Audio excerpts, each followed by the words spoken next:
So this presentation was developed or was adapted largely from a similar presentation given by a former staff member of DSA. So thanks to her for building the sort of framework for this.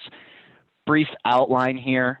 We're going to touch on a few things regarding theory, including shifting power through organizing, mass organizations, the anatomy of a mass organization, and then we're going to move into practice. Within practice, we'll be looking at leadership development and membership engagement, specifically a tool known as member mapping or ladder of engagement. And then we'll move on to praxis from there and look at some of the successes and failures that our organization has experienced. And we'll also be asking you to share some of the successes and failures that your tenants unions have experienced. At the end of the workshop, we hope that folks will be able to explain different theories of power and the need for mass organizing in autonomous tenants union, relate their communities and their unions to the 4 audiences of organizing, analyze how to develop leaders in their organization, and map the membership of their organization.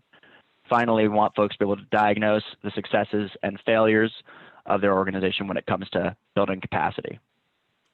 So we won't be covering self-care, tech tools, or increasing your personal capacity. Jay, do you want to talk to this? Yeah, we don't have anything against those things. Lucas talked a second ago about tech tools. All those things are important, right? It's important to take care of yourself. It's important to, channel your energy properly. But it isn't what we're trying to do here. What we're trying to do here is talk about how to build collective capacity, the capacity of lots of people working together. I think at the end of, I don't know if people have read 101 Notes on Latu by Tracy in Latu. The very last one is that you can't do politics alone.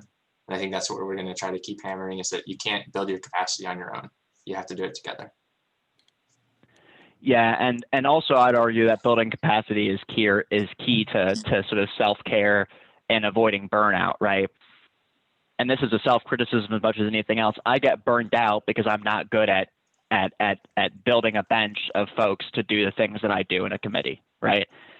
I have some control issues, something I know about myself, and if there's one part of the work that I'm really good at and that I've been doing for a long time, I would rather keep doing it than train someone else how to do it.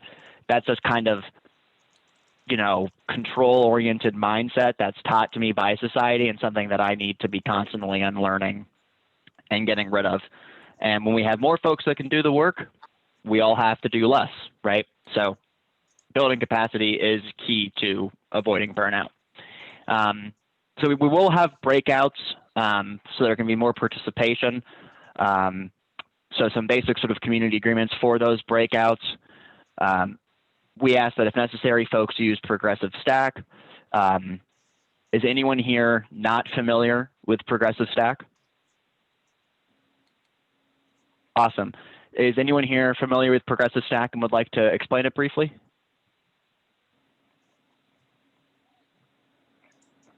If you are, feel free to take yourself off mute and speak up. Otherwise, Jade or I can. Hi, this is, I'll turn on my camera.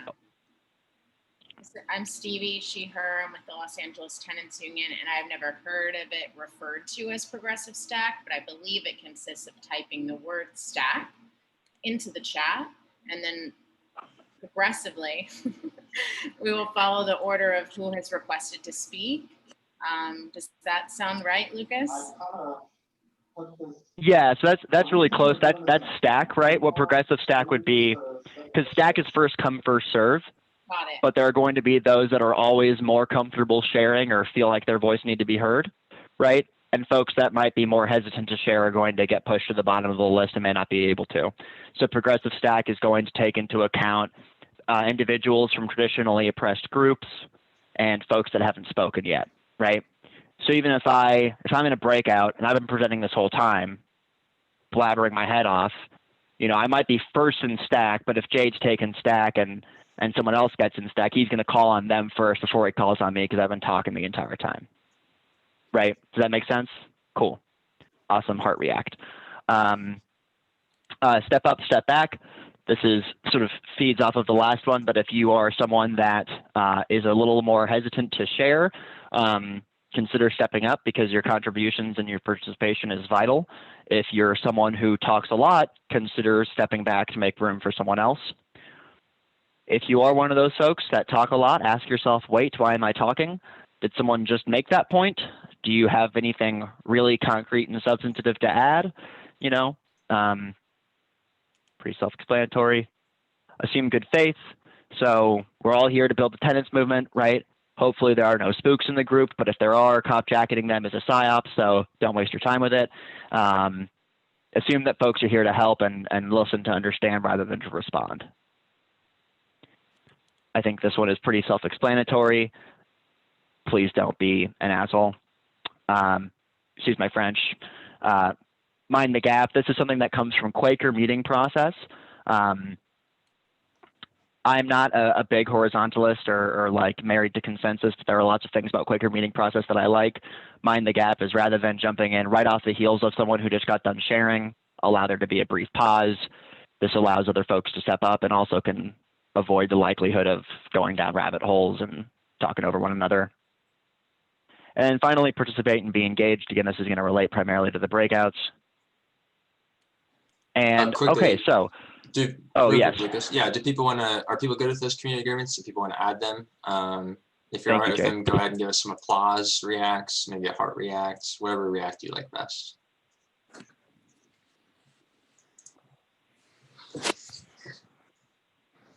Okay, and if there's something you want to add or something you're not sure about, you know, the chat is always available to you. Maybe one more that I would propose is like a what's said here stays here, what's learned here leaves here sort of agreement, which is basically the idea that like presumably we'll all be sharing specific examples from our union of how we've like succeeded or failed in building capacity and stuff. And so then the idea is if you hear somebody else's example, go on and share that story with other people in the abstract, but don't specifically be like, Elliot from the Sacramento Tenants Union was struggling with this specific thing and like tweet that out to the world, unless Elliot says, yeah, that's great, you can share my story kind of with attribution, right? Yeah, that's a great suggestion. Thank you, Kitty. And I think that especially goes right for our breakouts where we're going to be sharing those personal stories. Just so everyone's aware, in case you missed it, Elliot has granted us all permission to broadcast his L's, so that's good to know. You can also tweet out my L's, my failures. Yeah. Don't tweet out mine because my partner is constantly dunking on me on Twitter, and I'm delicate like a flower, so I'm bullied on Twitter enough. I'm just kidding. If you hate the presentation, feel free to roast me. Great. So this is one of the things we can do to have participation in a weird virtual environment. But if folks want to head over to this website, or they can text it in, and in a single word, why do folks want to build the capacity of their union?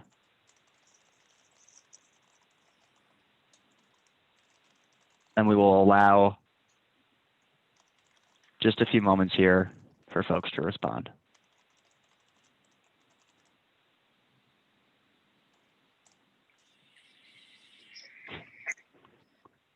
Dang, Lewis is roasting me in the chat already. Fair enough.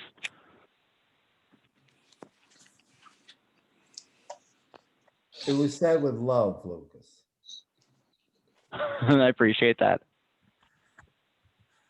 Oh, no, I'm sorry. You should be sharing it with the link. I was just referring to the earlier tweeting thing with the hashtags. You can tweet whatever you want, though. But don't tweet your word. You should share your word with us so we can see it.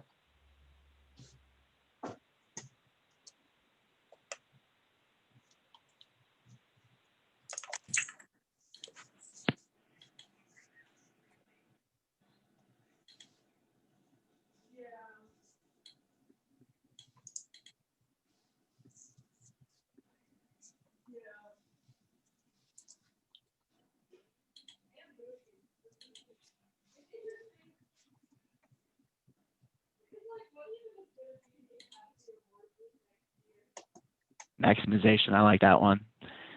Organizing machine goes burr.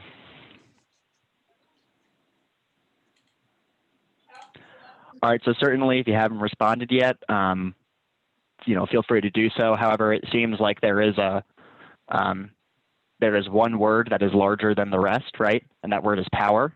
And that's good because the transition here actually relies on that being the response.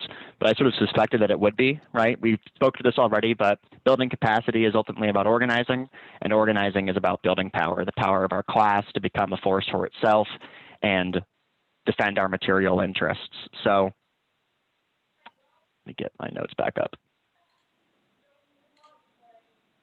because they ran away from me. So we're going to move into a little conversation about theory here, about shifting power through organizing. So first we want to talk about theories of power, or what drives change. And a lot of this is taken from the work of Jane McAlady that I would highly recommend. But basically we can think about popular theories of power or bottom-up theories of power, and elite theories of power or top-down. So on the far elite side, we would have lobbying and power brokering, right? Deals behind closed doors where the sausage is made, this sort of thing. We have advocacy and service. So think things like the ACLU, right? Amnesty International. Not to knock those organizations, but they rely primarily on high power lawsuits, on class actions, on lobbying people who already hold power. And there's activism and mobilizing, which is basically, think the movement against the Iraq War. There was some organizing that went into that, but overwhelmingly it was street protest after street protest that had zero impact on the ability of the United States to wage war in Iraq. And then on the far left-hand side here, bottom-up theory of power would be organizing or base building. Now, this is not to say that elite institutions aren't organized, right? The cops, military, big corporations, property management companies, all of these bodies are exceedingly organized. Wouldn't you agree? So what makes their organizing distinct from our organizing? Theirs is unaccountably hierarchical, right? So this is how the boss organizes us, with the board of directors and a CEO at the top, general managers above district managers, and then you've got shift supervisors and supervisors of individual teams, and then you've got workers here.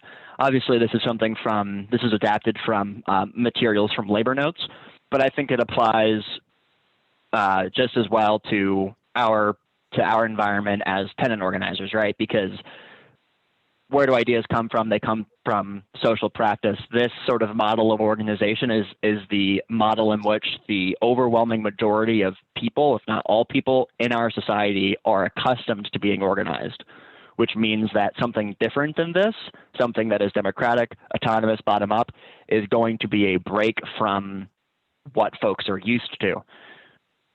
So if this is how the boss organizes us, how do we organize ourselves? An organizer has one-on-one conversations, organizing conversations with other workers or with other tenants. We recruit those people, right? We turn them into organizers, and we identify leaders within the people we talk to go and recruit more people. So we've got an initial organizer identifies these leaders, and then the organizer recruits those leaders to an organizing committee, and those leaders go out and recruit more people to get on board. Again, this is following a model of a union organization drive, but I think it applies well to our context, equally well to our context. Once you have this is what this is aiming towards, right? An organized workplace where we can no longer see where the original organizer was, right? Because every individual organizer within this organizing committee is representing workers on their shift or workers in their unit, right? For our context, it could be city blocks, individual buildings in a complex, individual floors in a building, whatever.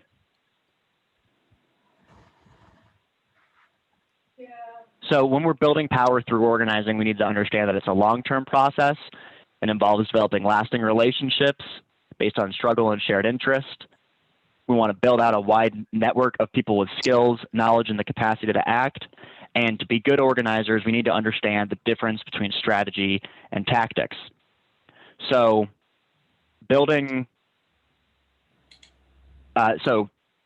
strategy is going to be a long-term plan that the organization sets. We can think of strategy as how to take what we need and how to take what we have, turning it into what we need to get what we want, right? That's strategy. Tactics is what we do to turn what we have into what we need and what we do to get what we want. So it's long-term. It's based on a material analysis of conditions and resources, and it involves setting intermediate goals. And tactics follow strategy, not the other way around. So the real issue with mobilizing as a theory of power, right, is that it's actually not a theory of power or a theory of change. It's a tactic in search of a strategy.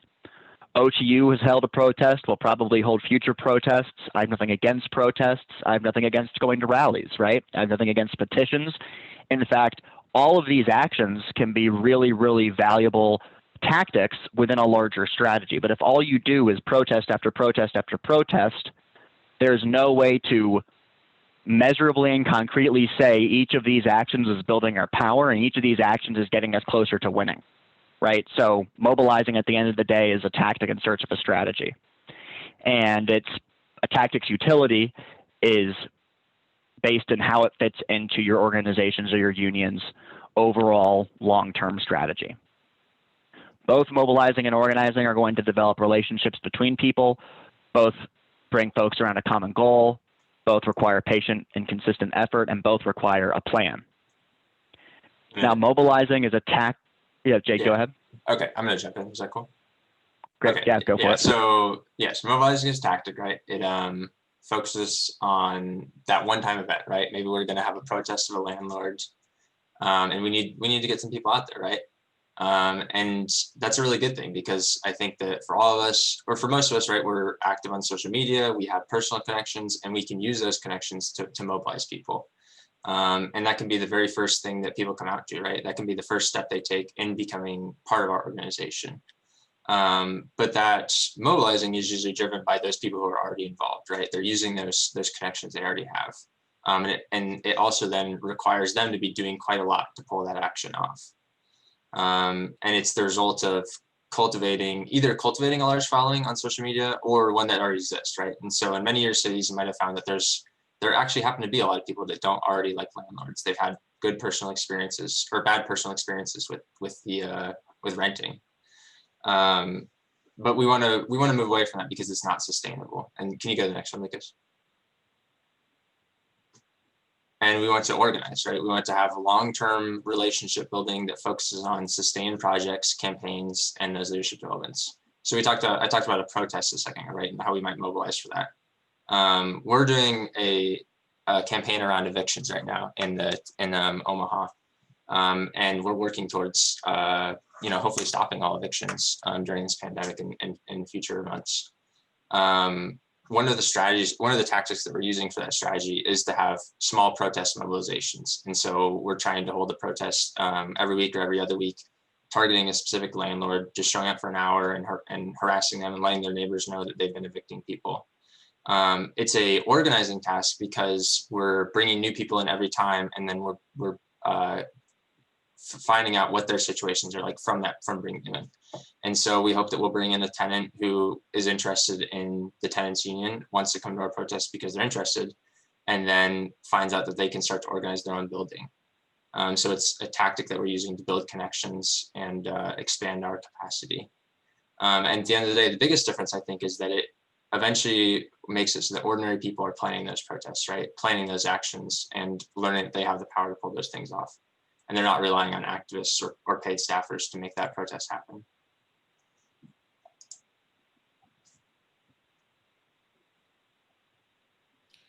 Real quick, we've got somebody on stack. Did we want to take the questions as they come, or did we want to pause a little bit later and take them? We'll have a spot for a question in one slide, I think. Okay. Yeah, and then Lucas, do you want to finish off this last one? Sure. So pretty briefly, because we've already touched on a lot of this, but at the end of the day, the differences between mobilizing and organizing. Mobilizing involves a one-time ask. It's part of a short-term plan. Can you come to this action? It builds actions and events, focuses on those who already agree with us, and is self-selecting. Organizing, on the other hand, is a commitment, part of a long-term plan. Like, can you be a part of this project? See the difference there? Organizing builds organizations, and there's a focus on those that are not already on board or do not already agree with us, right? And so rather than it being self-selecting, it's base building. There, over the past few years, there's been a mind-boggling amount of hubbub over what this phrase means. Assertions that it's a new tendency on the left. In my opinion, and I'm, by no means let's do the final say on it, but all base building is expanding the universe of people who already agree with you that you can mobilize from, right? It's that simple. And I would also consider the NRA a base building organization, but that's a hot take that will probably get me canceled online. If I didn't want to get called out on Twitter, I shouldn't have said that. But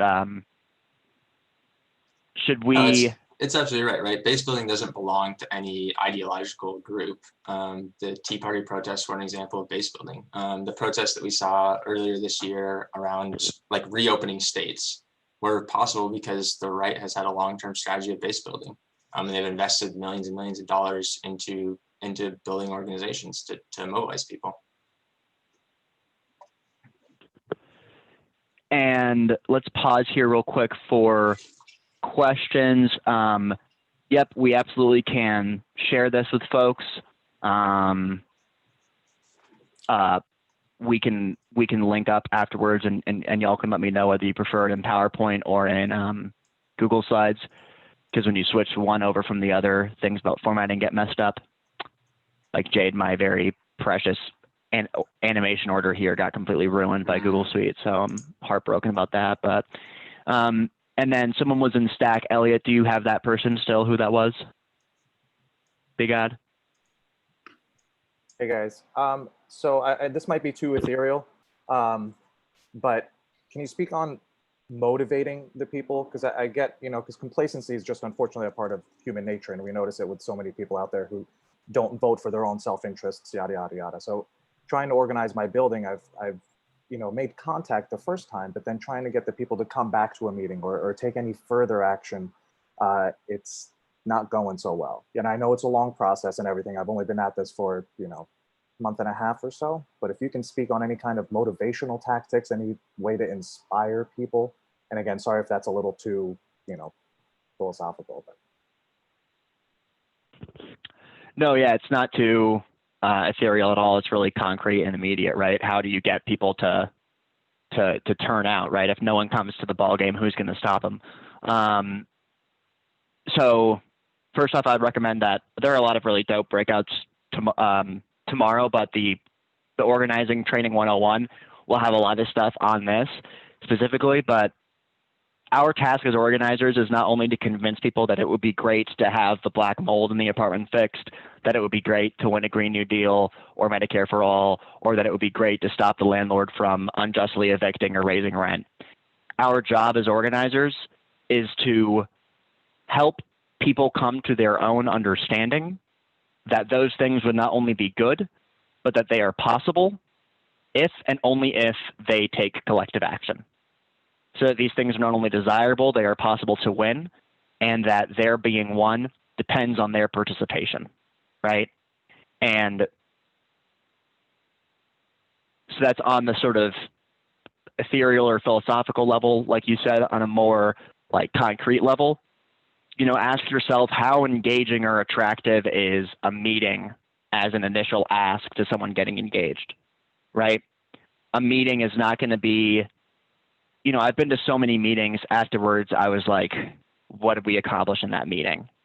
If you have a project that you're working on and you need someone to bring, you need someone to help make flyers or someone to help put up flyers or some concrete action step that someone can do that contributes to a project, other than just coming to a meeting, those tend to be more engaging and more fun because there's often more of a social aspect associated with it.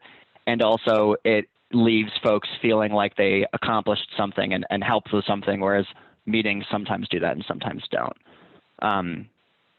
Jay, do you want to respond to that? Yeah, I think the only thing I have to add is that everybody has a self-interest, right? And that is kind of what you identify in those one-on-one conversations is what is their interest in like, what do they want to see? And like, what I think that is difficult is translating their interests into what can we help you out with through organizing, right? And so for some people, that is they just want to have a sense of community. For some people, they have a specific actionable thing to change in their apartment. And I think giving the answer of like, what can our organizing do to help you meet those interests is probably the most powerful way to get them to go from being passive to being active. Yeah, absolutely. And the last thing that I'll mention here is just that in terms of organizing the people in your building, the person that's most effective at moving those complacent neighbors into action may not be yourself, right? It may be someone else in your building, someone else that they know. There may be an organic leader in your building in addition to or other than yourself, and identifying that person and recruiting that leader will be essential to success. And we'll talk about that in the workshop tomorrow if you want to come to that one. There are also a lot of great recordings and stuff we can make available to folks if they're not able to make the workshop tomorrow. Thank you. That was very helpful. Yeah, of course. We had one other stack in the chat. We could take John's question and then we'll probably try to keep it moving. Great, thank you. Yeah, I just wanted to say that okay, so I've noticed a tendency for some people to like declare that they're doing base building with the idea that they're base building towards like getting people through tenant organizing into their political project.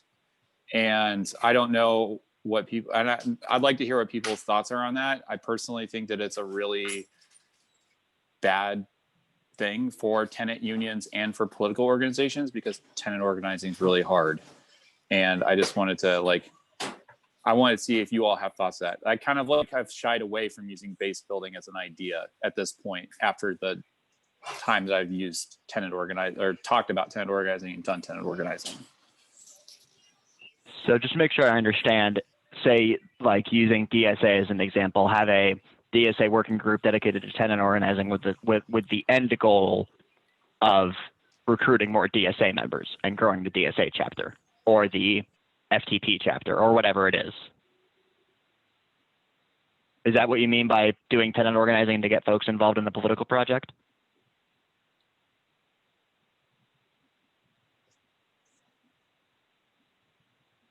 John, you're muted. I don't know. I've just seen people talk about base building as like that's like their goal is they're going to build a party out of all these tenants that they've organized. And I just wonder if there's like a thought. And I'm not saying that I don't want us to have a strong anti-capitalist like movement that's moving towards the abolition of capitalist property relations. I just don't think that. I think people go into it thinking one thing and then they hit this reality where it's 2 months in and you've had like 2 or 3 interactions and you're not making you're not making the kind of progress you thought. It's like not a magic bullet to build like whatever your political project is, but it's also really important to just do the work for the sake of the work as opposed to like doing it to build like your local PSL or whatever, like, or DSA or Marxist Center thing. Right. Yeah, I mean,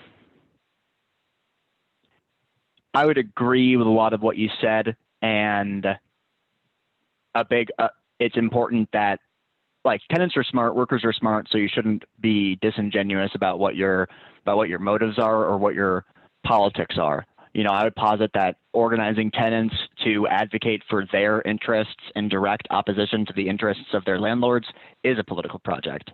Full stop, right? So you don't have to have a sort of pipeline from the tenant group into the PSL, DSA, Marxist Center, whatever group for it to be a political project, for you to be building a base. I think that when working people are brought into direct confrontation with landlords, with bosses, with cops, that is a radicalizing and a politicizing experience, and that it should be, and that it builds a base anyways. But when I talk about base building, I don't mean that kind of front group work, which is partially what you seem to be referring to as.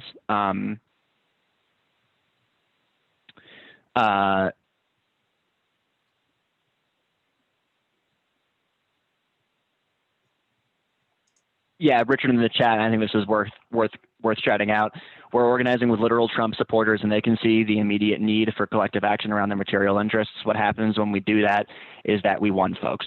So whether it's I feel the same way about labor organizing and like boss fights and union campaigns, there's no better way to flip reactionaries than by uniting them in collective struggle with people who they think are their enemies, because it becomes exceedingly clear very quickly that there are only two sides.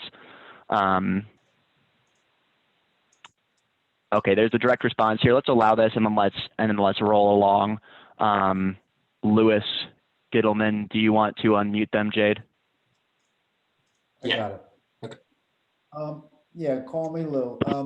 I don't think there's a firewall between base building, and I do belong to DSA, but only because it's an umbrella group. My politics would be way to the left of what National DSA does. But I think this is an artificial firewall that we're creating. You do go in there to do organizing. That's absolutely true. And we fight but we're not a service organization. We're a political organization. And within that politics comes up the commodification of housing, which leads us to questions of capital, et cetera.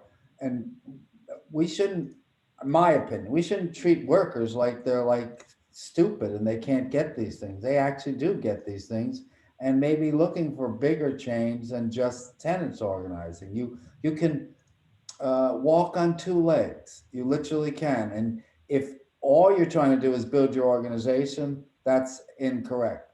But it's just as incorrect if you have, even if you're not in an organization, if you have left politics, that you're not bringing those up and struggling with people, because otherwise we're going to have the capitalist system around for as long as we see it. So I guess my reaction is I think it's a longer discussion how we do this, but it's an artificial wall to say you're either base building because you're building your party or organization, you're base building because you're doing the tenants.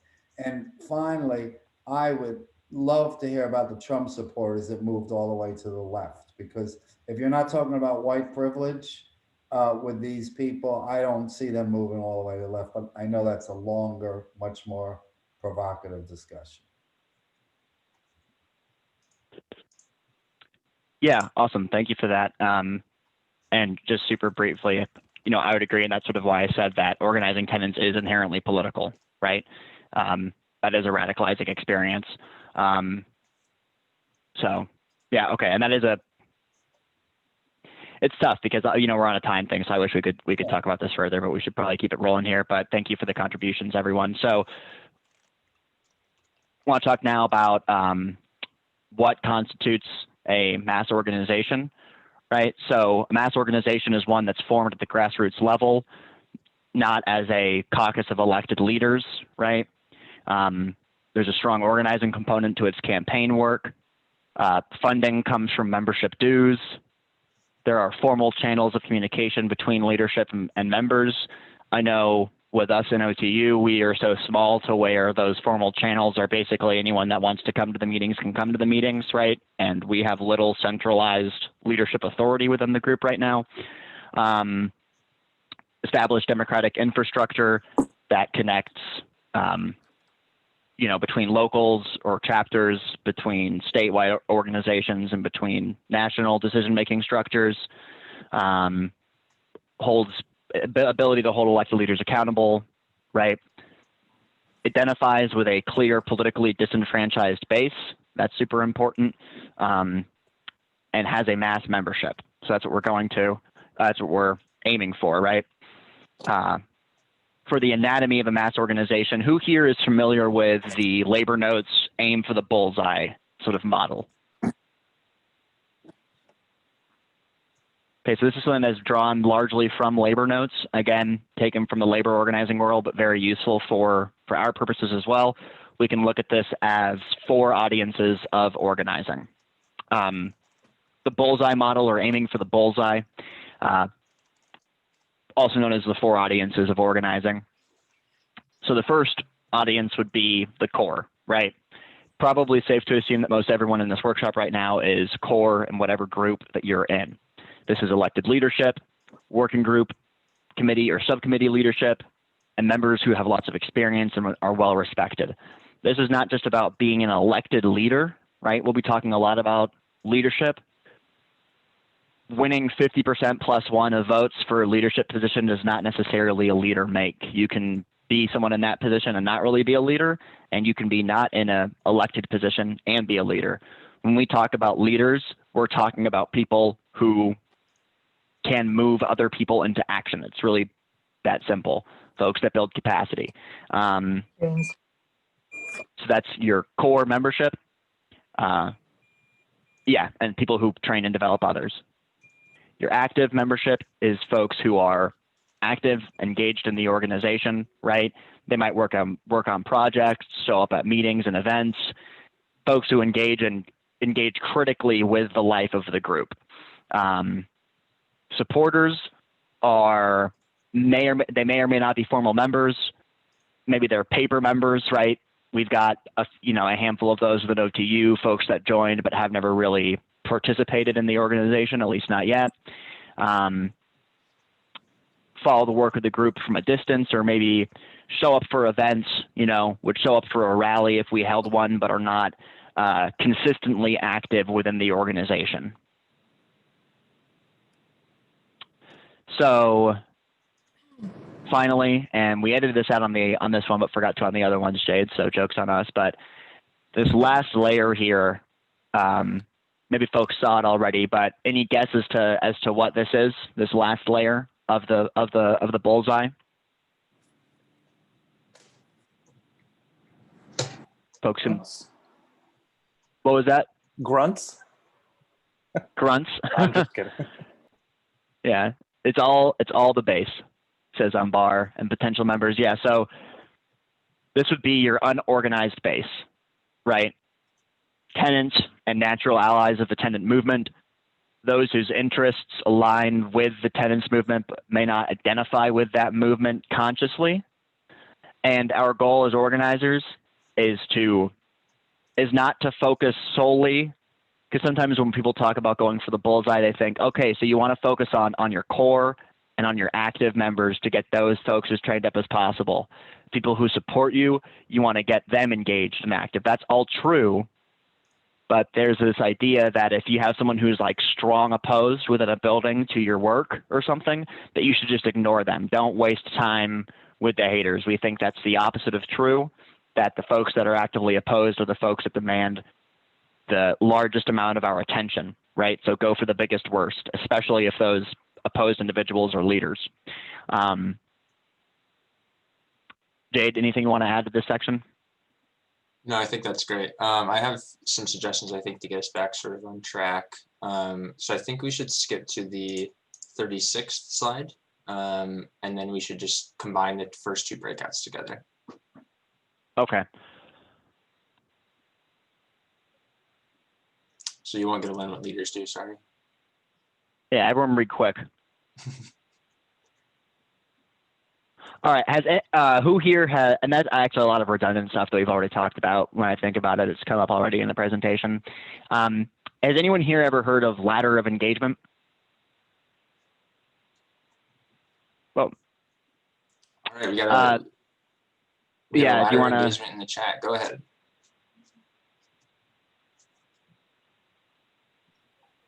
Oh, so I don't, hi everyone, my name is Talia, she, her pronouns.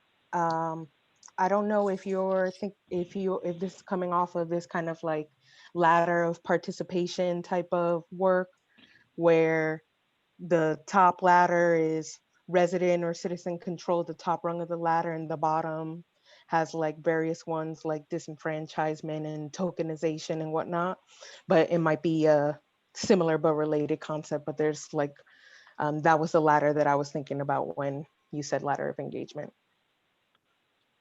Yeah, I Cool. Yeah, think- I'm not familiar with that, but I think it's a spin off. Oh, go ahead, Jade. Sorry. Yeah, so similar but related is a good way to describe that. And so, I mean, the way we want to think about the ladder of engagement is building it right off of that bullseye that we were just going over, right? And so we want people to climb that ladder from the outside of the bullseye to the inside of the bullseye. Is that a good explanation for you, Lucas? Do you want to add anything to that? Yeah, so and we'll probably talk about this some in the workshop tomorrow, but this is essentially it's big wall charting, but reorganized. So you've got names here, right? And then oh dear. All right. You check a box for each thing the person has done. So again, this is going to be something that is copied and pasted from labor organizing materials, but you can adapt this to a tenants organization, to a DSA chapter, to any type of group really, right? Different levels of engagement. And if you sit down, list all the people in your group, and then go through and decide what you want your criteria or your metrics to be,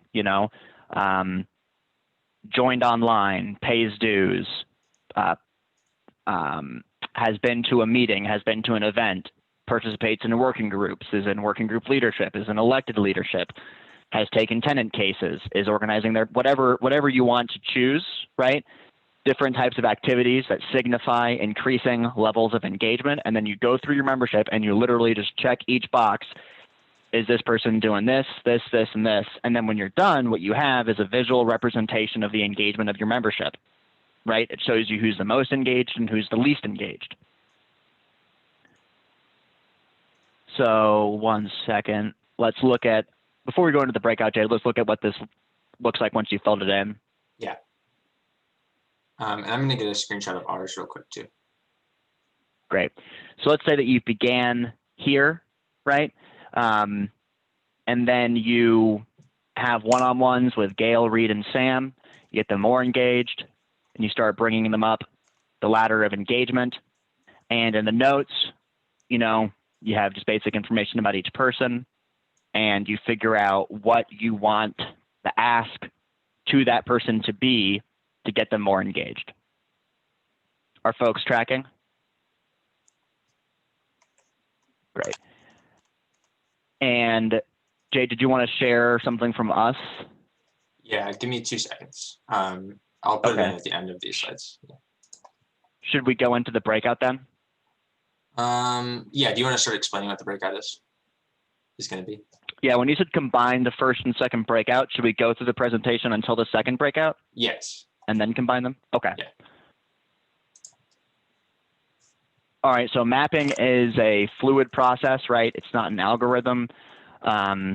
So, it's a way of scientifically measuring the level of engagement within your organization, but it does demand discretion, right?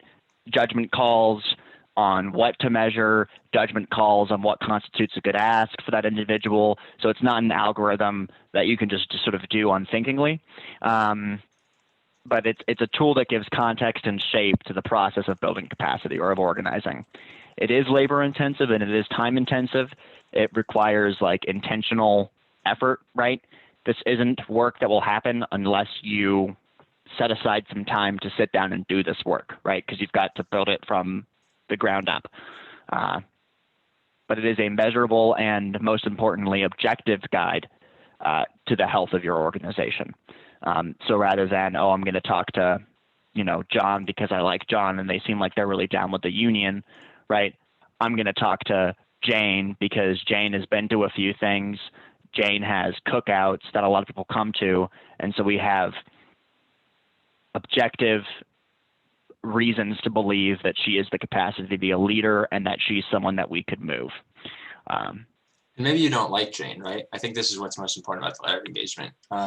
Jane might not be someone that you would want to talk to, but you know that you have to talk to Jane based on the work that you've done with your mapping. Yeah, absolutely. So this is, I meant to delete this. This is not as applicable to us.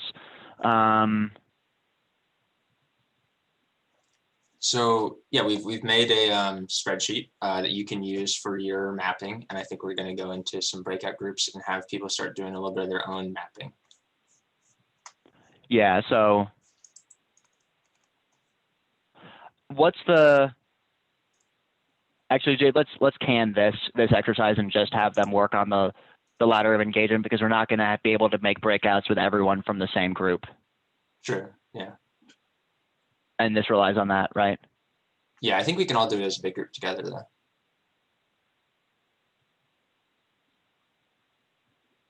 Okay, so we're not doing breakouts? Yeah, let's do the activity, like, and we can all just stay in the room together. And we can just have time to work on it. Does that make Okay, sense? cool.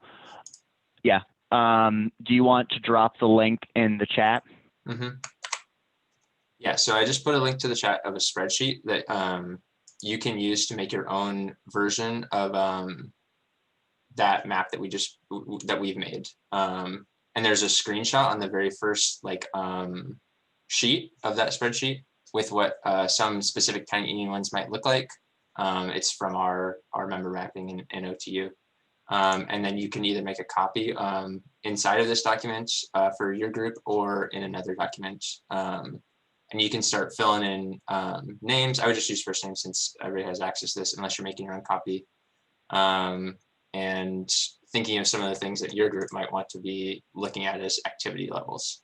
And so maybe you have a different structure, and that would be the place where you'd be putting in your own relevant information.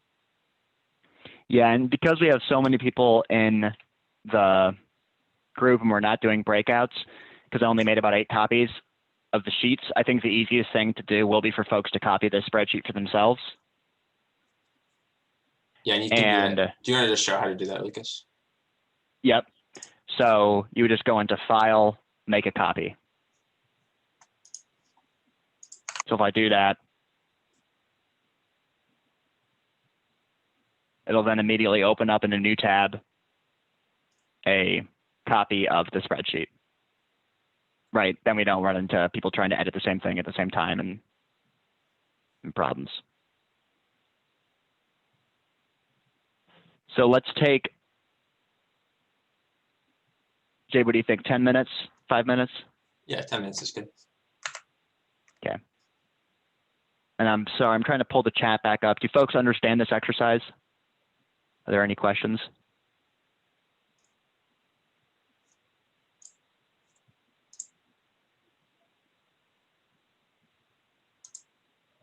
Yes. Yeah, absolutely. So go ahead, Jade. Yes, thanks for giving it the college try, Elliot. So the idea is that we want you to make a copy of the spreadsheet that I just shared in the chat. And then on the left side, you have room for people.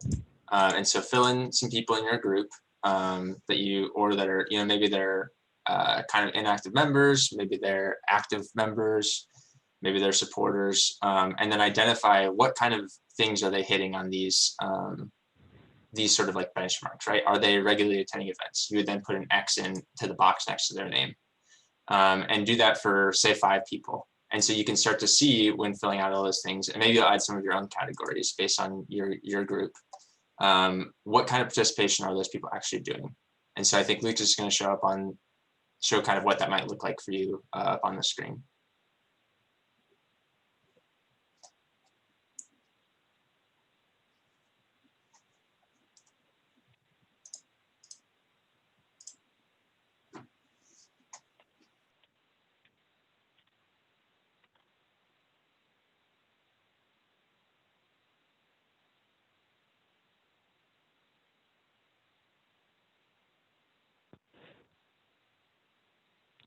Does that clarify?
Oh yeah, so Amber asked a great question in the chat about weighting the activities in terms of importance.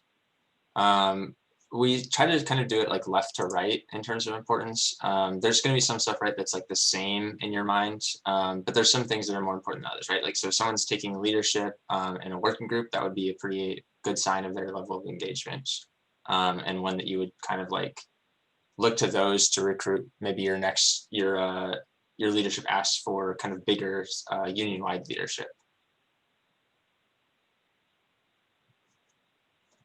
Similarly, the sort of like at the lower end, like if they're regularly attending meetings, but they haven't gotten involved in something yet, that would be a good sign that you would want to have a one-on-one with that person and see what kind of things are they looking for to be able to take that kind of next step.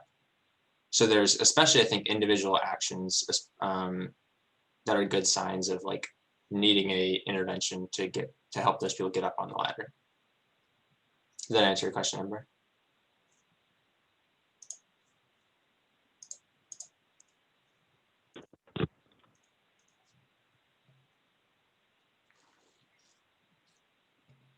Yeah, and just as like an example of how we approached it, right?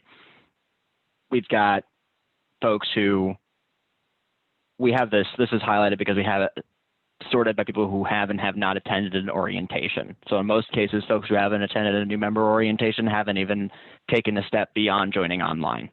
But let's say we want to increase our capacity to do a big organizing drive to organize all the tenants of a specific landlord. Well, who are our most engaged members that haven't yet organized with a tenant, right? You've got someone here who has attended a public event and an orientation. You've got folks that have attended a public event that are in our Slack, that have been through the orientation, that go to action, that go to our regular meetings, but have yet to organize with a tenant, you know? So we might identify that person for an ask to help work on a tenant case.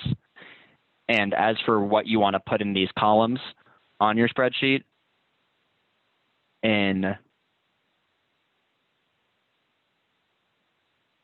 these sections, that's really up to you, to you and your comrades, and that's where judgment comes into it and discretion.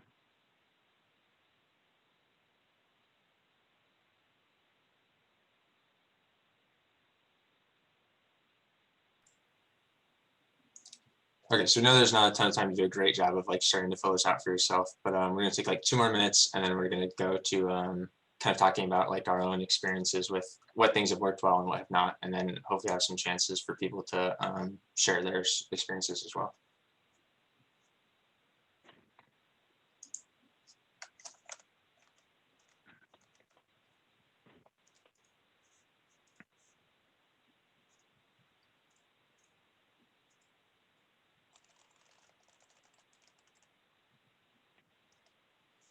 So Michael asked in the chat about how we change it to account for longtime contacts who will likely stay at the level they're at. I think I would just indicate that information in the notes. And so you might say that you've had a conversation with that person and they're in school right now, right? And so their level is not going to increase anytime soon. But that way people will know to check in on them and see if it's going to change, months down the road, years down the road. Yeah, and you might make like a separate list of people who, if we have maybe Michael's like I used your name because I thought that was the hypothetical person here when earlier the one that asked the question. Maybe Jane Doe is a working mother, single mom of 4, and so she's not going to be super engaged with meetings, but she's all about the work and will always come to a rally, So maybe you've got a list of people that if you're having some sort of a public event, they'll always show up. So that's another way that you can use that information. And like Jade said, you can account for it in the notes.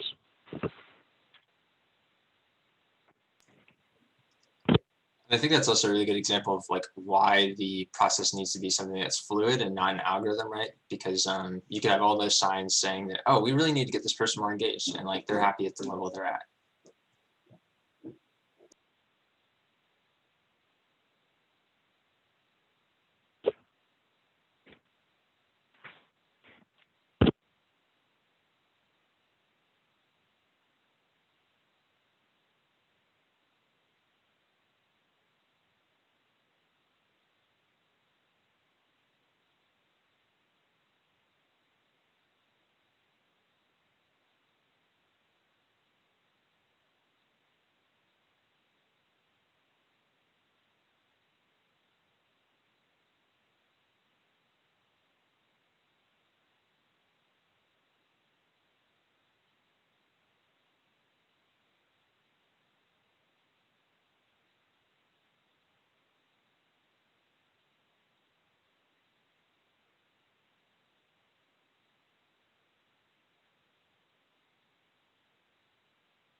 Okay, if people want to start coming back, I think we'll get started on back to the slides in like 30 seconds here.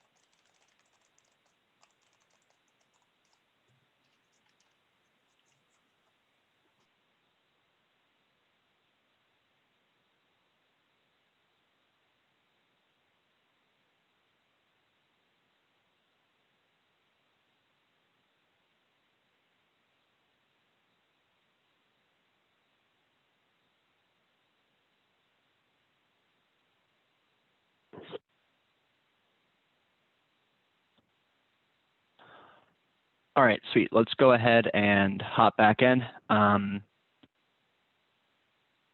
curious, how did folks find that exercise?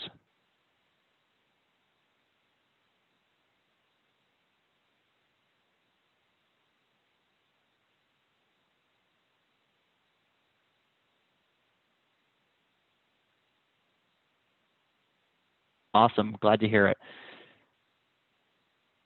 Yeah, when I was shown this stuff, I was like, damn, that's a major life hack right there, you know?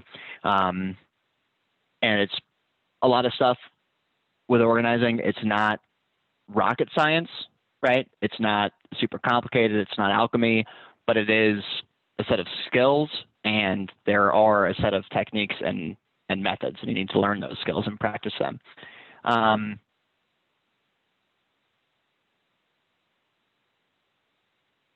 Okay, that's interesting.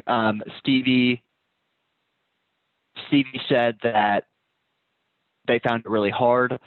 Their knowledge of the group of her group is pretty limited to those that are already fairly engaged. Stevie, do you want to talk a little bit more to that if you're comfortable?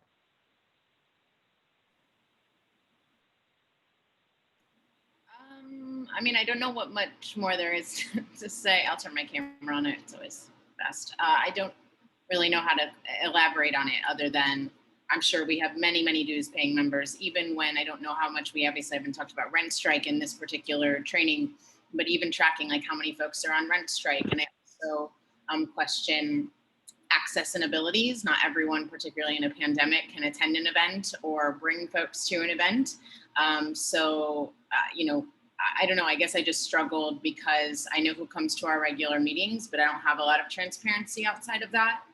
And I think this is a good exercise, but that was just a challenge that came to me.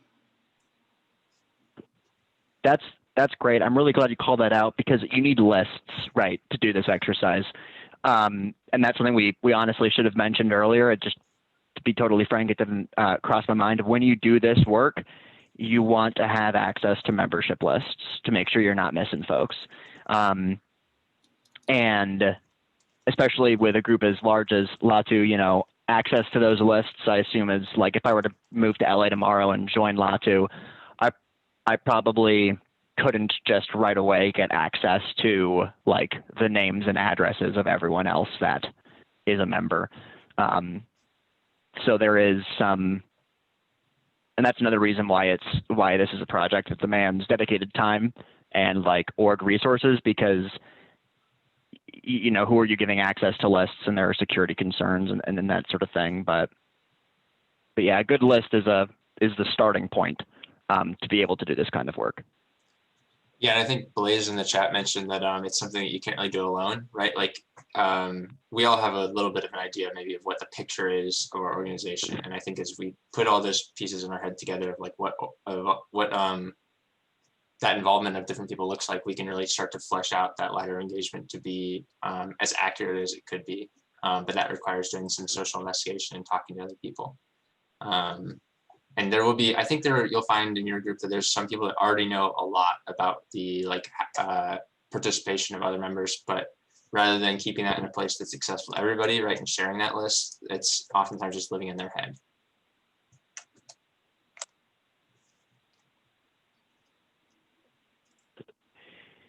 Yeah, absolutely. And just for a bit of context, these exercises in this presentation was adapted from a DSA regional leadership training where it was like elected leadership and working group leadership from chapters were doing it, and in the breakouts you were with the comrades from your chapter, right? So you could do it as a group, and it is best done as a group. But it didn't quite translate well over to our environment, I guess.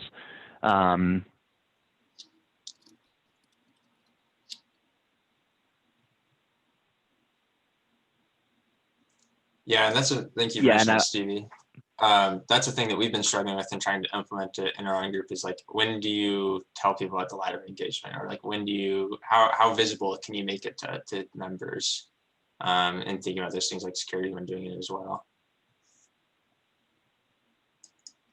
And so we've been trying to like horizontalize, I guess, the engagement by having people take like sort of, it's not mentorship, but it's pretty similar. So I'll just call it mentorship so I don't have to get into it.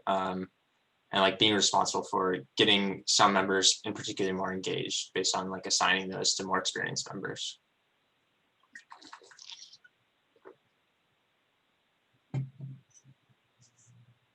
So yeah, I think that's probably a good point to get into like what we've been doing and what we think has gone well and what has not gone well, and then for people to share their own experiences. And we're going to try to end at 3:45 just so that there's time for a break in between this and then the like debate section, but we'll probably hang around for questions after that. Yeah, and just super briefly, I'll mention, like, I feel like in terms of making people feel bad that they're low on the ladder, that's also sort of an organizational cultural thing, right? Where you build a culture that where you're comfortable addressing the fact that you're not working with tenants, or that you have not done this type of work in the group yet, and it's not like are you really down for this or aren't you type of conversation, but just we notice you haven't done this type of work yet. We think we're more effective when everyone does it, and this is why it's important to do it. Would you be interested in diving into that stuff? And if folks aren't, that's fine. But we need to get comfortable having, at times, uncomfortable and frank conversations with folks, and you want to build a culture of direct and open communication, right? So we'll talk a little bit here about the successes and failures that OTU has faced. So some successes that we've had is we have sort of standardized and scaled political education. So like our organizer training, if you were going to be taking a tenant case not with a more experienced organizer, you have to go through that basic organizer training before you start working with tenants. There are some other things that we do to basically make sure that we get as many people as possible through political education. But the main thing that we do is one-on-ones to help folks come to their understanding about why that stuff is important, rather than just implementing rules that require it, right? The ladder of engagement work and membership mapping work has helped build out our sort of leadership bench. And as a result of that, the current leadership of OTU is largely made up of new members, though not entirely. We experienced rapid growth during the COVID pandemic, especially in March and in April. And that really forced us to develop a standardized onboarding process that, and this is something we're still making improvements on, but trying to avoid folks joining online and then never being contacted, or only being contacted a few times, right? Avoiding folks falling through the cracks. We have deeply democratic structures that reward participation with influence, basically. So anyone who joins can come to a meeting and vote on important decisions, and our leadership bodies, without going into too much detail, don't make super important political decisions for the group. They're primarily administrative bodies that carry out comms work, administrative work, making sure meetings happen, and political education. So some of our failures, and this is largely a self-criticism, but inward-facing organizational labor can detract from mass work, right? So I've started to correct this somewhat, but I noticed that like for the past several months, I've been focused on making new trainings, developing new internal processes and stuff, and that it had been months since I like took a tenant case, and sort of a reality check, like what am I doing and why am I doing it, right? I don't need to worry about fixing this or that administrative thing. I need to worry about the actual work. We had too many working groups for a while, like way too many, and that made it confusing to new members and difficult to plug in and get involved.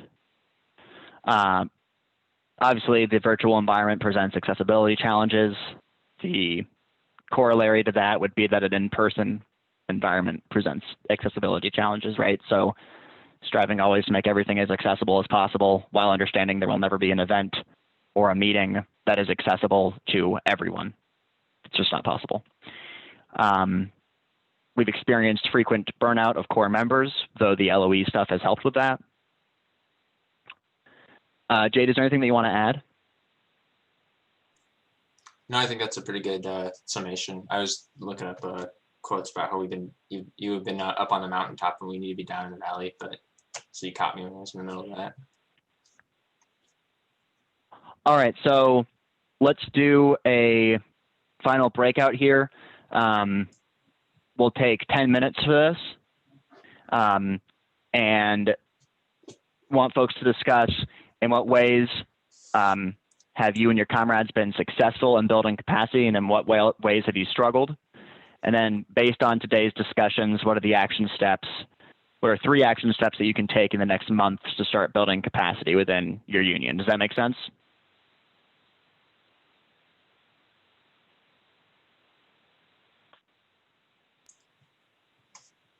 I saw Michael saying that he's going to run. I'm going to share, just real quick, I'm sorry, Lucas, like a feedback form. And if people want to put their emails in there, we'll make sure to get the presentation slides sent out.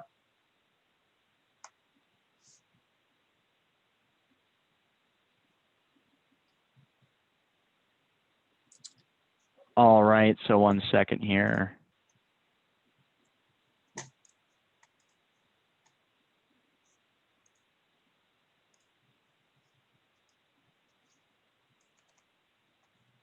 Okay, I'm going to create breakout rooms and you all are going to be magically transported into them. Is everyone clear on what this exercise is before I do that?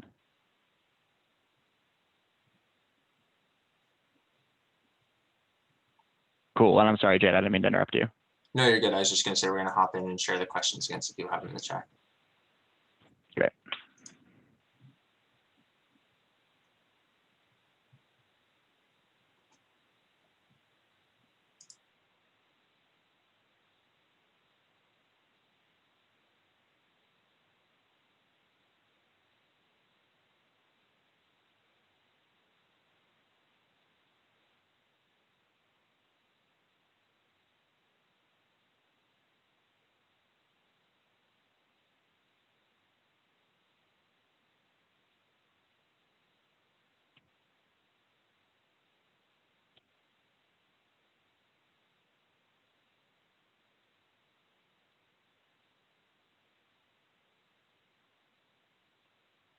Jade, I can broadcast that to all the breakouts.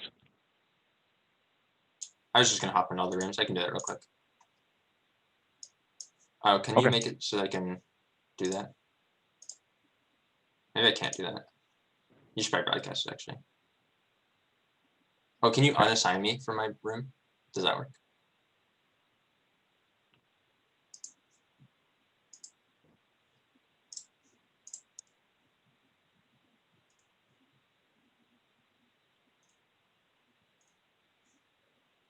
Actually, broadcast it first. All right, here we go. We figured it out. Broadcast it first, and then we'll try to figure out if we can move around.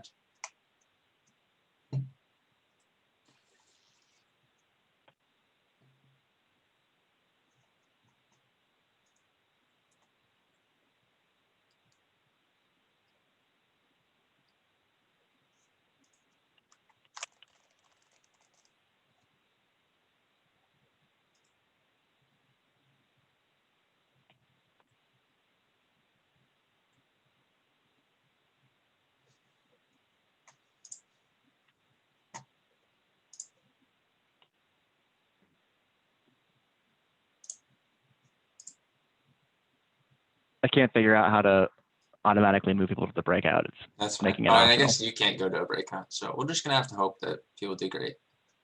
And nice to each other. No, I can go to breakouts.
Lucas, you're muted if you're trying to say nice things to us. I was saying a lot of mean stuff, so it's lucky that I was muted. I got it out of my system though, so now I'll be nice. So if you want to run, so you have your break between the 4 o'clock Central session. I don't have the time zone differences memorized. Sorry. Feel free to do so, but Jade and I can hang around for a little while to answer questions or just talk with folks about the workshop and hear report backs from the breakout rooms. If folks would fill out the feedback form that Jade just popped in the chat, that would be much appreciated, so that we can improve this for the future. That would be great. Bye, Ambar. Thanks for coming. And are the comrades from Houston still on the call? Yeah, we're still here. What's up, man? We were in a breakout together in strike school. Oh yeah. Hey, you shaved though. That's why I was like, oh shit. Oh yeah. Okay. Yeah, I shaved and I cut my hair. Yeah. Yeah. Yeah. Yeah. What's up, bro? How you been? I've been good. Did you make the last session? I missed it, unfortunately. Yeah, I made the last session. It was good. It was good. It was a little bit more informal than what we've been doing before, but it was really good. Definitely helpful. Yeah. Well, you'll like the next slide here, I'm sure. Mac Lady meme. All right. So, do folks want to report back from their breakouts? How is that experience?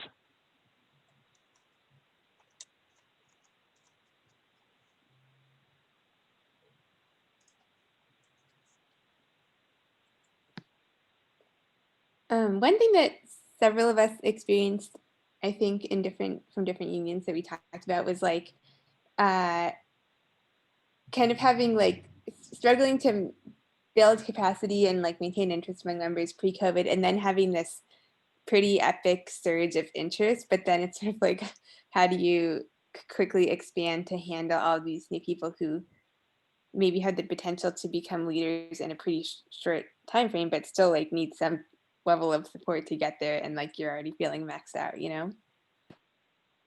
Yeah, totally.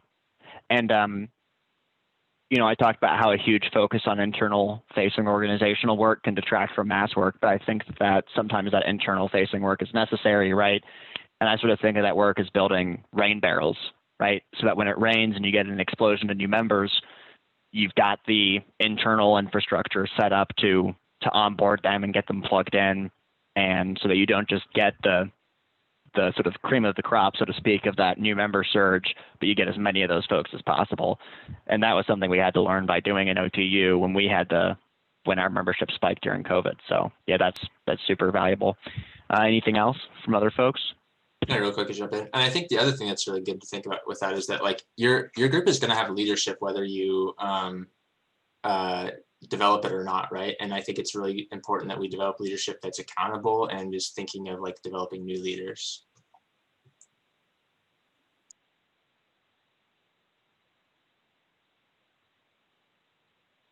I guess Stevie with a question, go for it. I don't know if other unions are this way, but as we hear about leadership, the Los Angeles Tenants Union is an autonomous union, so we have no leadership in any of our locals or in the union itself, which is great for discussion and making sure that everybody's ideas are heard, but bad for moving quickly and mobilizing. So I just want to clarify what you all mean by leadership and understanding that we're at an autonomous tenants union convention. Yeah, that's excellent. Maybe my answer just a second ago was like skipping over that question because I thought we were, but no, that's really good. So when I said that like there is leadership, even if we don't have like an elected leadership, there are always people who make sure that the meetings happen, right? Those people are leaders who have used their personal connections to get the group off the ground, for example. And I think what we want to be really intentional about is moving to making that leadership accountable and like to know who those leaders are. And so, I mean, when you say that there's no leadership, like there's no one, can you go on a little bit more about what that looks like in your local? Sure. So our local does have a representative who, for example, is who, when we provide a template document for folks to email to their landlord to let them know they're not paying rent, we CC the Hollywood local, and that goes to him. That's split across a couple caseworkers, but he is our like designated rep. But when it comes to like our organizing meetings, we rotate who facilitates, we rotate who takes notes, we rotate like all of those responsibilities. We also, I heard someone else speak earlier about how you've recently established committees. We have committees, for example, spokes committee. Each week it rotates who attends spokes. So there's truly no, it's meant to be a no leaders circle. Obviously there are people whose voices are heard more often than others. But I think that's actually something that this training has spoken to us needing to push back on rather than, lift them up as leaders, if that makes any sense.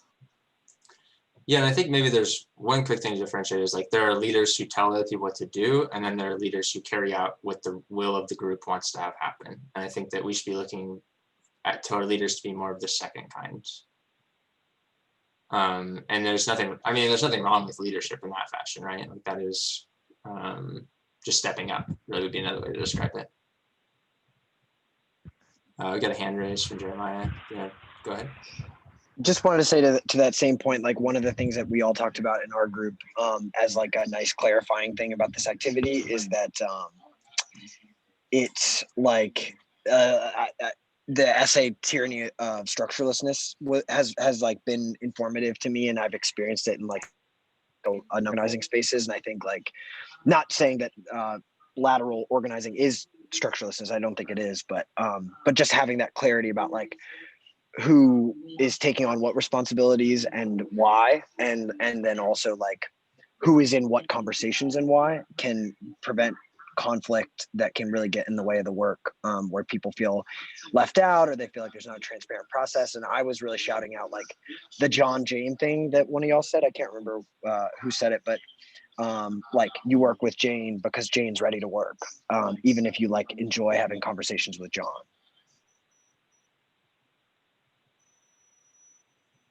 Lewis, go ahead. Yeah, absolutely.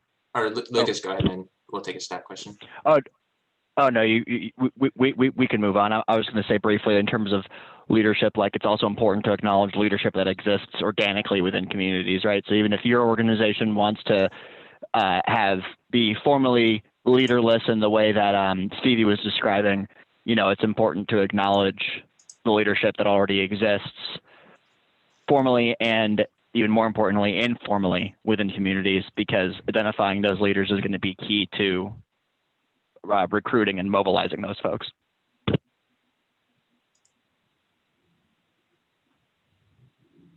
All right, Lewis, for real this time. Yeah, I wasn't going to report back about the group, though there were people had some really interesting stuff to say. So I wanted to kind of speak back a little bit to what we just thought about in leadership, and then I had another question about something that was raised that I'm not sure I heard it right. So I don't know if this is the time to do that or not. Let's take your question first, and then we can maybe have some discussion about the leadership thing. Yeah, so my question was, it says I'm coming in too low. I'll try to put up the volume. This is what I heard, so I could be wrong about this, that when you were talking about organizing the tenants, that some of our most consistent and time on task work would be with the most resistant tenants. I hope I heard you wrong, but if I did, I'd like to push back about that. Yeah, I think Lucas says this. Maybe we'll give him a second to kind of clarify, and then we can hear back from you. Yeah, so to make sure I understood correctly, what you thought maybe you heard wrong was me saying that if there's a tenant that is most opposed to the union in the building, that's the tenant that we should spend the most energy and resources on. Is that what you were referring to, Louis? Yes, exactly. Yeah, so you did not hear me wrong. This is not necessarily always the case, but especially if that tenant who doesn't think that they need a tenants union and is opposed to the tenants union, especially if that individual holds influence and sway over other individuals, then recruiting them is absolutely necessary, in my opinion, right? We're looking for the tenant that can bring 10 more tenants along with them. And if you don't recruit them, there may be people who you will never recruit. If you have a tenant that doesn't necessarily hold a lot of sway over others, right? If you have one tenant that's not on board, that's not ideal, but it's not game over. But at the end of the day, if, who do we want to convince that our analysis is correct? Folks that already agree with that analysis, or folks who don't yet agree with that analysis? I would posit that if we focus on the former, we have a chance to build power, to fight for our interests, and ultimately to transform society. If we focus only on the latter, then we may have a really, really tight-knit group of friends and buddies, but we'll never graduate from a reading group to a mass movement. And there are exceptions to that, right? Like if you've got fash in the building, right?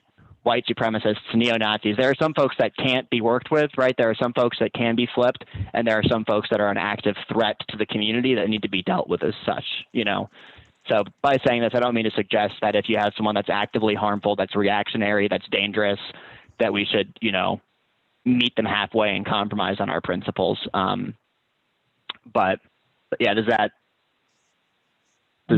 clarify at all? Yeah, I mean, I'd like to respond to it, but I don't know if there's interest in the group to hear why I disagree with what you're saying or not. I just don't know. I mean, this is, when we're in Zoom, it's hard to tell. And if people really want to move on and they have other things, I'm more than willing to just let it go, or I could answer the question.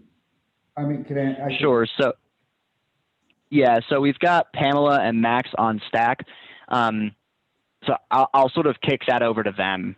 I'll defer to their call on that. If they've got another question they wanted to ask, or if they wanted to respond, let's give them that space. But if they want to hear this conversation continue, then we can do that. Is that fair?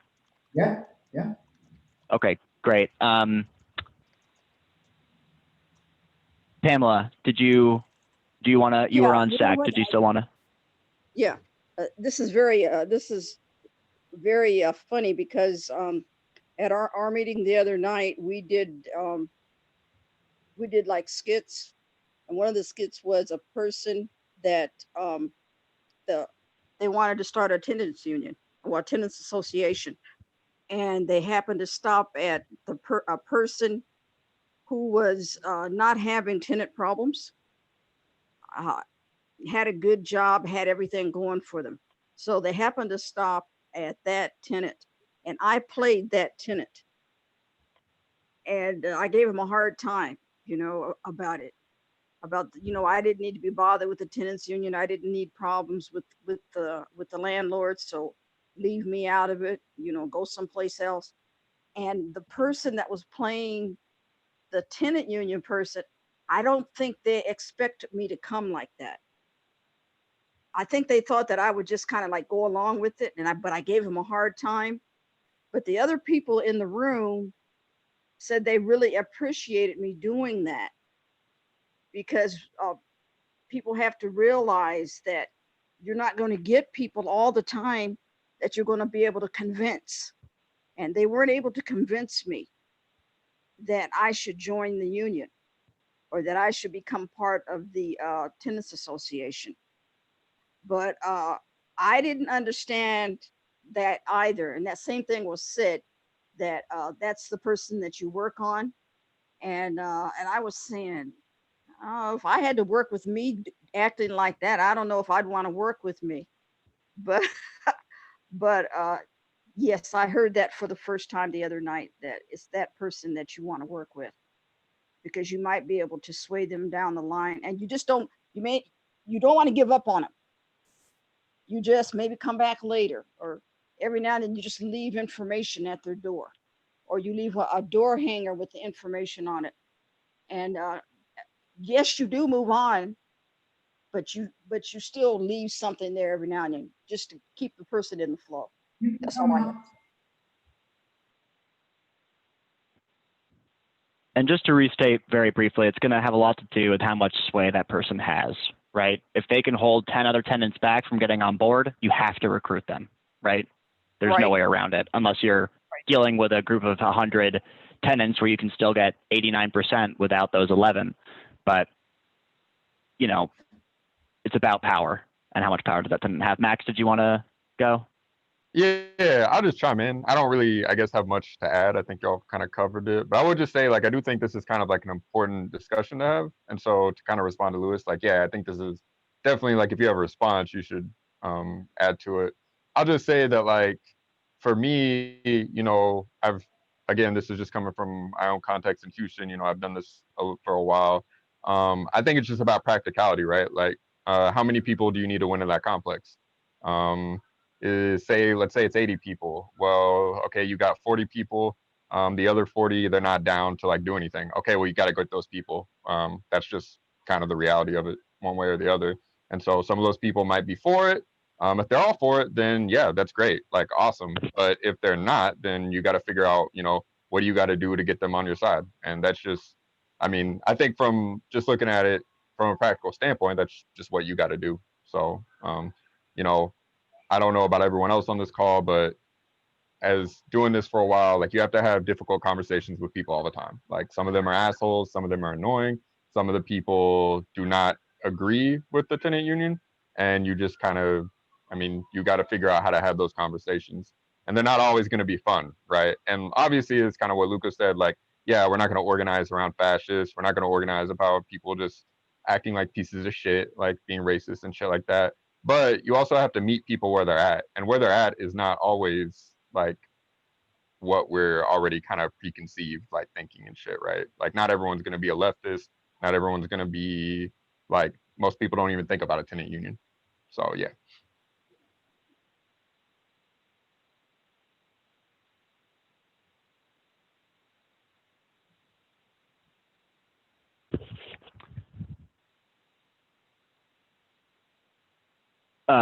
Lewis, did you want to respond? Yes, please. I'll tell you what I think's upside down about what you're saying. I absolutely agree with you. You have to meet people where they are, but I think you're making people who are, quote, in leadership because they have respect of other people, but they have a horrible political view on tenants union.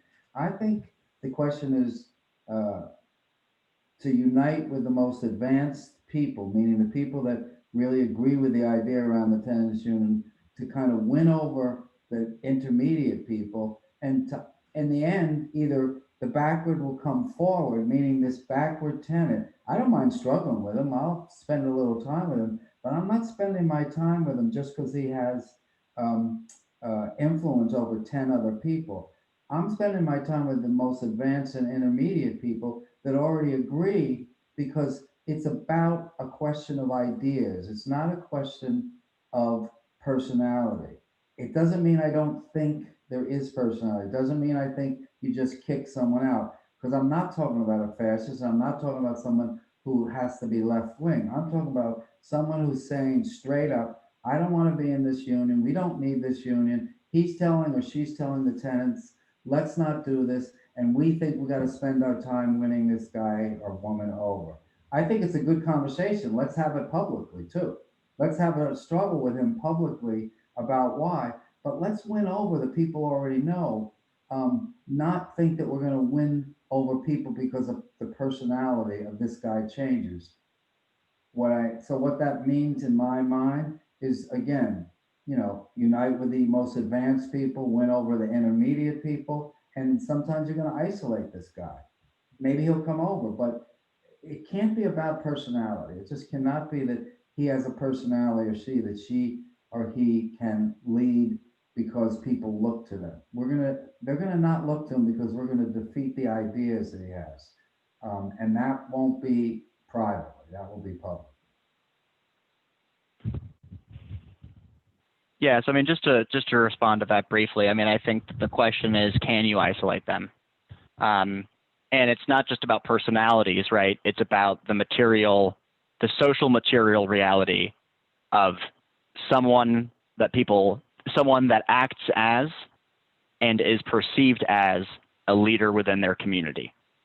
If they do act as a leader within their community, and if they are perceived as a leader within their community, the likelihood of people who members of that community do not know coming in and telling them that the person they look to as a leader is lying to them, is full of it, you know, et cetera, the likelihood of those people being convinced, in my opinion and in my experience, is very, very low. And if you want those folks that follow them, recruiting that leader is going to be essential. And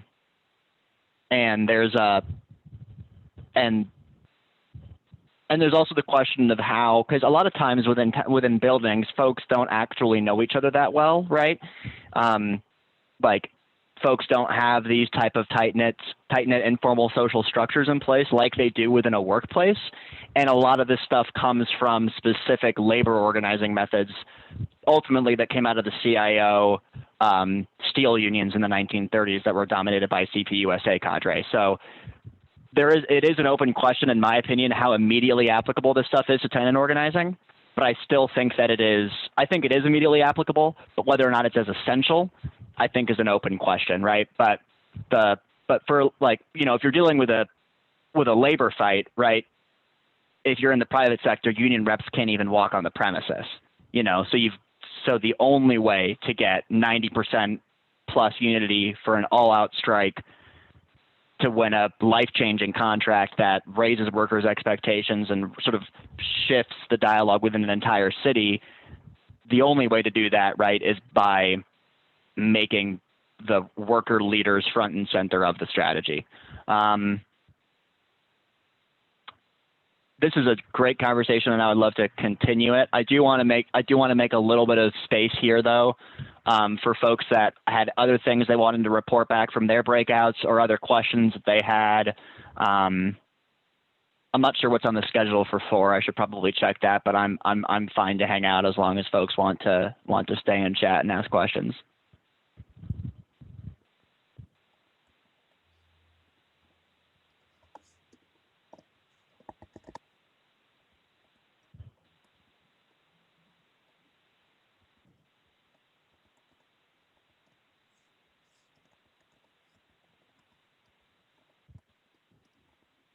Oh, yikes. Okay. I did want to go to that. Yeah, I'm going to hop off too. I'll leave folks with this. There are no shortcuts to building power.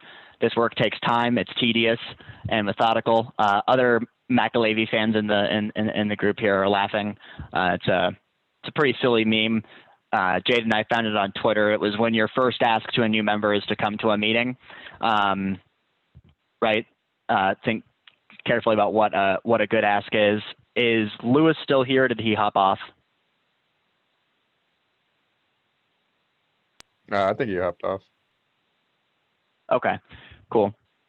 Well, here, I'll see if I can send this to him. But in case folks here are interested, I'm going to hop into that Points of Unity conversation. But I'm putting in the chat a very long lecture that Jane McAlevey gave. But if you skip to about 16 minutes and 30 seconds, she starts talking about big wall charting.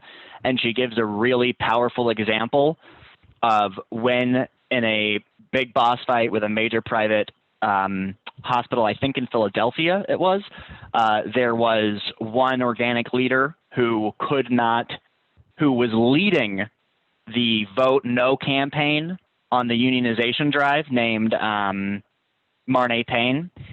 And they finally flipped Marnay Payne. And when they flipped Marnay Payne, her entire unit came with her.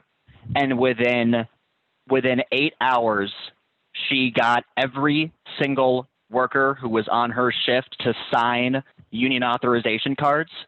And the next day she came back and got every other worker.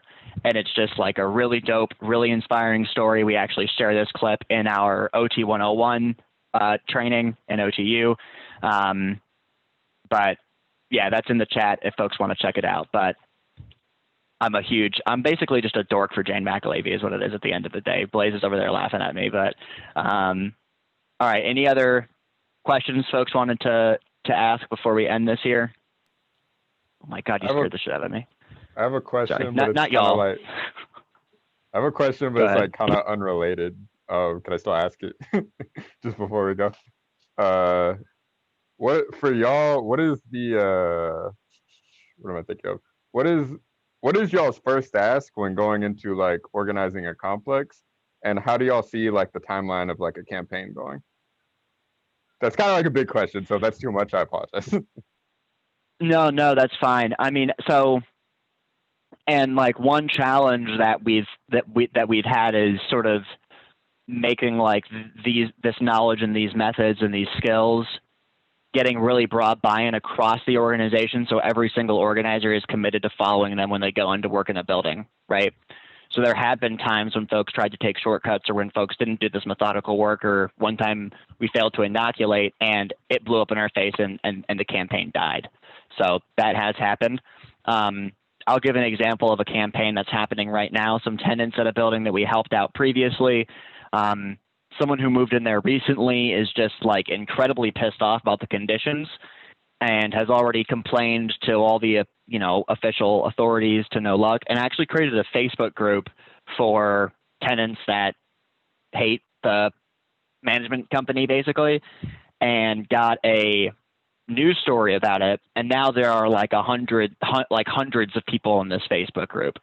I'm sure not all of whom are tenants. I'm in the group and I'm not a tenant. What? And a lot of former tenants are in it. But so myself and an organizer are scheduling a call with her soon. And, basically the education part of the one-on-one is going to be, look, we're not going to be this harsh, but you can be an online cause celeb, right?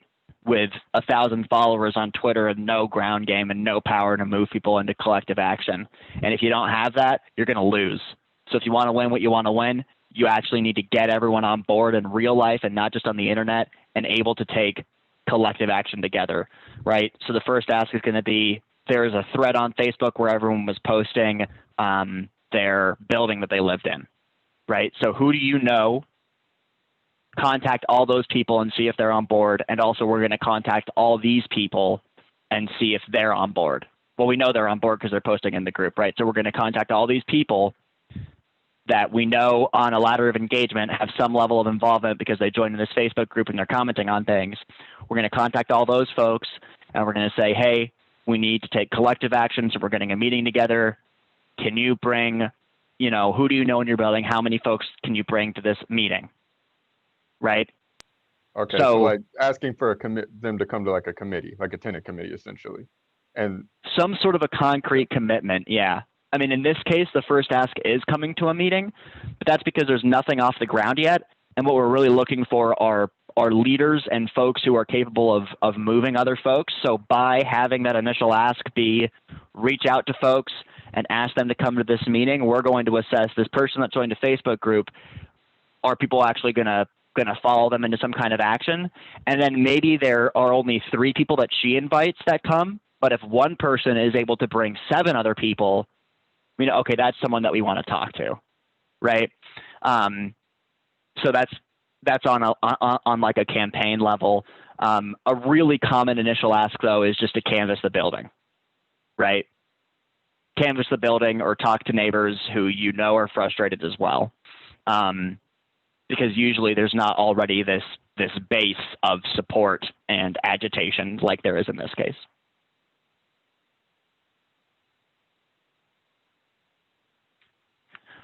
Okay, thank you. That was super helpful. Wandering in there, and she recognized y'all too from the strike school. No, but thank you. That was super helpful. That kind of like makes it kind of clear. Like we've done similar things here, but it's just never been like it's always been up in the air. Like, okay, what is our first ask going to be? Should it be like canvassing? Should it be like come out flyering? Should it be like come to this committee meeting? So yeah, but thank you for that. Yeah, it's moment to moment. You have to assess, and we'll talk about this more in the OT 101. And I know that, we talked about it in strike school too, but an ask might change within a conversation, Yeah, definitely. So you always want to come in with an ask in mind, but like, one time my ask to a tenant was to come to a protest, but like her daughter was expecting next week when the protest was. So like, I'm not going to be like, frame the hard choice. Like, let me get this straight. You don't want to come protest your shitty landlord because you're worried about your daughter having a child. Like, obviously I'm not going to try and overcome that objection. I'm going to be like, okay, so what's another way that you can plug in? So you've got to be flexible and fluid with it. Yeah, usually what we do if someone can't like attend a meeting because of some shit, we'll just be like, okay, well, can you meet one-on-one on like the side or some shit, and we'll go over like what we're gonna do there. Yeah, for sure. And I wish I had gone into more of this stuff, but we shouldn't have time. But there are also like when you invite someone to something, we talked about setting a time to follow up, right, in the one-on-one training in strike school. But if you're inviting someone to so we have court support, right, for evictions, and we bring sign-up forms and flyers. So if we're inviting a new member, in our one-on-one might ask, do you have a printer? And if they do, be like, oh, great. Can you print out some flyers and bring them? Because then they're on the hook for bringing something. And if they don't bring it, then they let everyone down, right? But also it's like if I didn't show up today, we wouldn't have had flyers,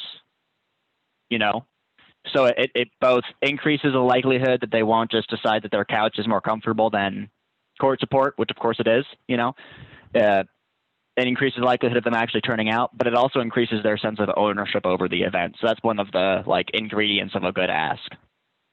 Because there's like a long one-on-one, and then there's just a brief ask, right? And they're similar, but they're not, an ask conversation, a good invite might be 15 minutes, right? Whereas a one-on-one is going to be 30 minutes to an hour. Yeah, that came from the Bernie campaign. Right before the COVID shit popped off, I became a Bernie victory captain, which didn't age well. But there were some good trainings in there, so I'm glad I did it, even though nothing ever came of it, because it was like I joined the campaign, and then a week later, it was like, oh, never mind, the world's ending, and we're moving to virtual campaigning. And it was like, well, I could spend hours doing virtual campaign work for Bernie Sanders. Meanwhile, my OTU is turning into a dumpster fire because we don't know how to respond to the COVID pandemic, and we have all these new members, and it was just like, I can't justify continuing to work on the Bernie campaign when OTU is popping off right now. But all right, well, let's hop into those points of unity discussion. Hopefully Lewis hasn't successfully, passed we're going to get in there and be like, all right, so we just passed the point of unity that if someone doesn't like the union, we just tell them to fuck off. But so let's it's a good conversation to have, though. Like a good conversation to have in general. No, it was. Obviously I was joking there. But no, he brought up a ton of good points and everything. No, so. I know you're joking. I ain't hating. Yeah. Right. Yeah, no. All right, have a good one. I just remember that it's being recorded, and they'd be like, oh, it'd be bad if, like, this is being recorded. I better make sure. For the record, no hard feelings against anyone and their opinions. Yeah, that's liberalism, right? No, Lewis was wrong, and I will fight him on it. I do believe he was wrong, but he made good points, But yeah. All right, see y'all. All right, man. Take it easy.